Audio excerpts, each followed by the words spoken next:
First things first, since I think this is the last time I can say it this year, Happy New Year. I hope you started well in the year, and let's start with new energy. Last year I wasn't able to go to the Christmas market with the medieval outfit as I planned, and I wasn't able to finish it either. So I'm picking up where I left off last year. And unfortunately, this kirtle doesn't have any pockets. As you can see, all the seams are closed, and that's nothing unusual. But as my partner pointed out, it wouldn't be fitting to wear a modern backpack. So there is basically one solution. I will make some bags. I will make a drawstring bag, and I printed two patterns because I wasn't sure about the size. This one is bigger and I actually like it more. Of the pattern, the size of the bag would be the same, exactly that. This one is a little bit smaller, but the symmetry is better. So I guess I will go with this one. The lines will be some braided cords and then a pearl in the middle where they cross. 3 tassels and then the string to hang it on the belt. I think this could have been an easy project. I'm pretty sure it won't be because it's me. So let's see how this goes. I quickly removed the white border of the pattern to have a last decisive look to see if I really want to use the smaller pattern. And indeed, I settled for the smaller one. It just felt better distributed. I chose yellow cotton as the fabric, since the lining of the later gown will be made of this. And I think the yellow is a nice contrasting eye catcher if I wear the kirtle on its own. The pattern is pretty straightforward, just 2 rectangles cut out with a little more seam allowance at the top.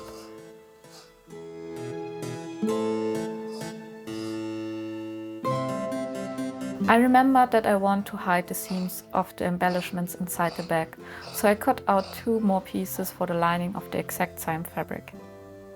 Then I started embellishing the bag and punched holes with an awl into the paper pattern at each crossing of the lines so that I could mark these points with a tiny dot.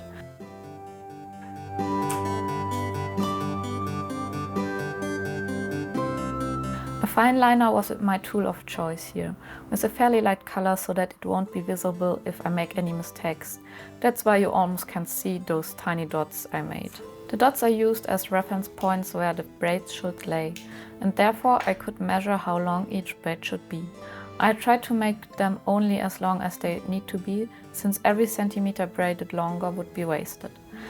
On the other hand, I had to make sure that they are not too short and the knot ends up visible. Luckily, I almost always got it exactly right. I used cotton threads since I couldn't find any silk in the right colors, and I wasn't sure if I really wanted to use silk for a bag that I only use once or twice a year, so the cheaper version it was. It took me quite some time to braid every single thread, but slowly the pattern came together.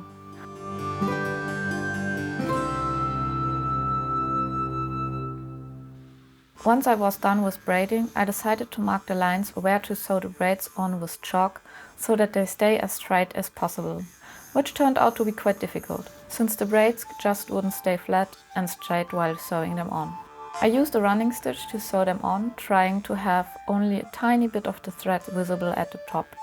I tried different methods of holding the fabric and the braid, but in the end there was none that worked the whole time.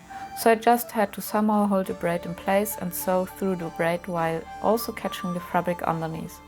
It was way more labor intensive than I had anticipated, but if I had thought about it, it is quite obvious that sewing embellishments on by hand takes quite some time. I sewed the braids on in batches by color. Since then I don't have to change the sewing thread every time I sew on a new braid, just once.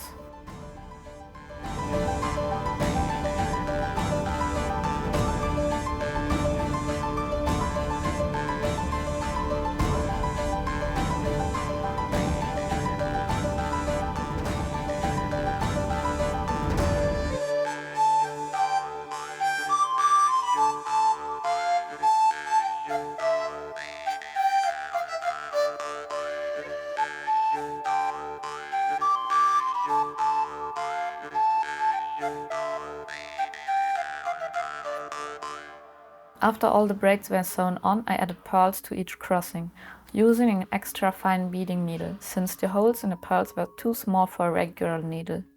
I had seen some medieval paintings where bags were visible, and some seemed to have been decorated with pearls.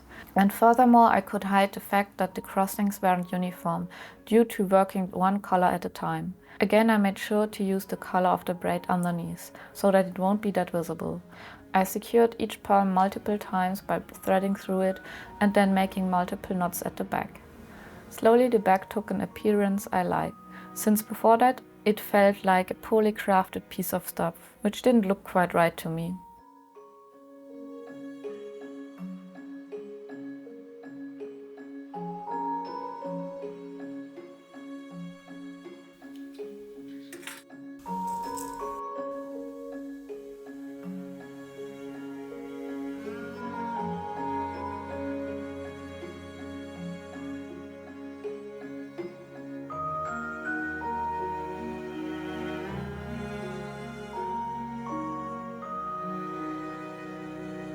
Sewing all the embellishments on at this stage of the process I did because I wanted to make it easier. Since sewing the embellishments on while the pieces of the bag are still separate was way easier than once the bag was sewn.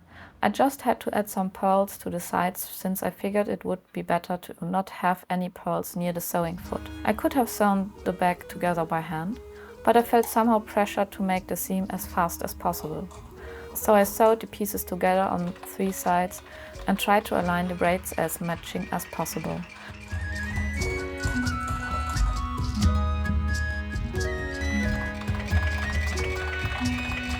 I was a little worried that the seam might break, so I made another one right next to the first one, in case one of them does. Then I also sewed the lining together.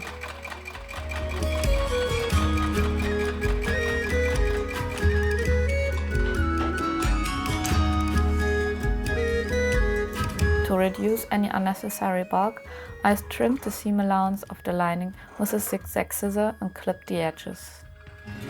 Stupidly, I decided to cut off the extending braids too. In hindsight, I would choose to make a knot as close to the fabric as possible and then cut them off to prevent any unraveling. But I didn't think that far at the moment, but it doesn't feel that secure anymore. So just for the record, I would recommend making the knots before cutting the braids off. Once the bag was turned around, the missing pearls got really prominent, so I went ahead and added them.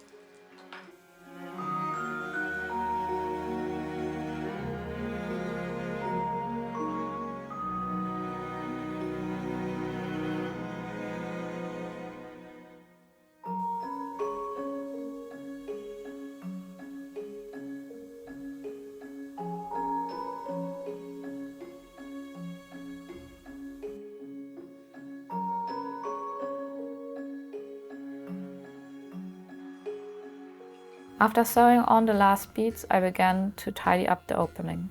First, I stitched the short pieces on the sides with a back stitch. Then I finished the edges of the upper seam allowance with a blanket stitch. This way the edges should not fray even with the drawstring running along them.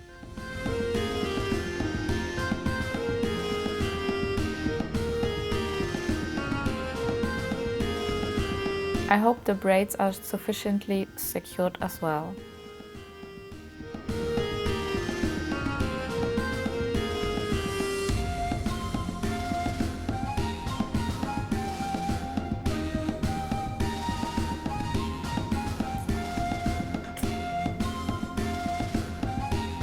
Before sewing the lining into the bag, I braided the cord that will attach the bag to the belt. It's a simple 4-strand braid, and I made sure to arrange the colors in a spiral pattern. This braid had to be quite long to reach from the end of the bag to the hip and back.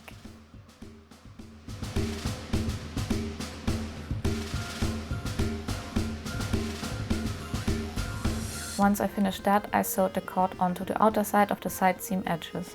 I used a running stitch, threading the needle through the cord in a way that it is as invisible as possible, hiding it in the blue yarn and making sure it's not visible on the back too.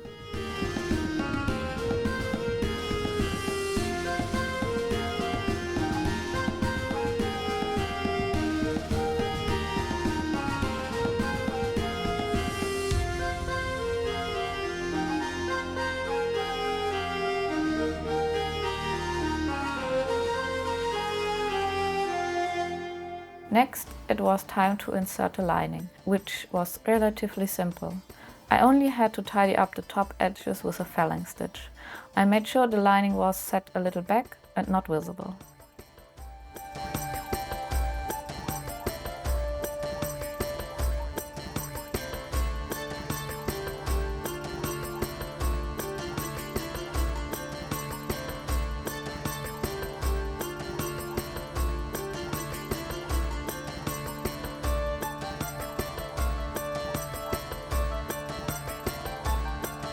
Then I had to figure out how wide the tunnel for the cord should be, and I decided to place it just above the last row of beads. I sewed the lining and the bag together along the marked line with a back stitch, allowing the cord to run between the two layers.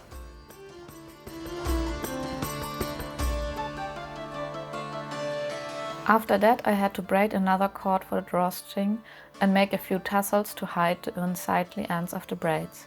I made the tassel two-toned for the drawstring by wrapping yellow and blue yarn around the ruler simultaneously, then knotting them together at one end and forming a tassel with the other slightly longer end.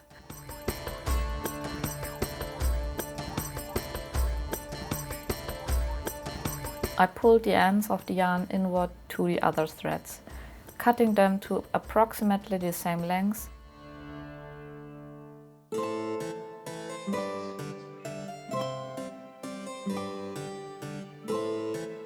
And then sewed this tassel to the ends of the drawstrings, using a mix of various knots, hoping it will hold.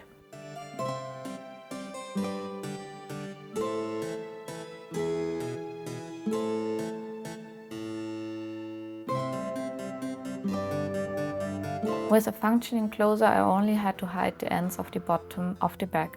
For this, I made single-colored tassels following the same principle.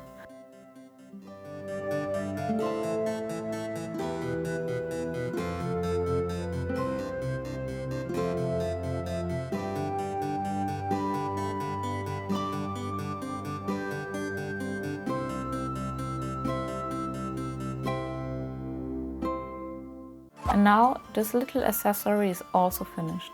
I definitely underestimated the time spent on decorating the bag.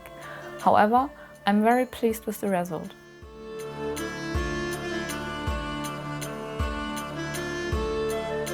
Only the closure isn't quite right. I made a mistake and it doesn't stay closed on its own, but it still works well enough. I can store my phone in it and probably a few other essentials, and that's the most important thing.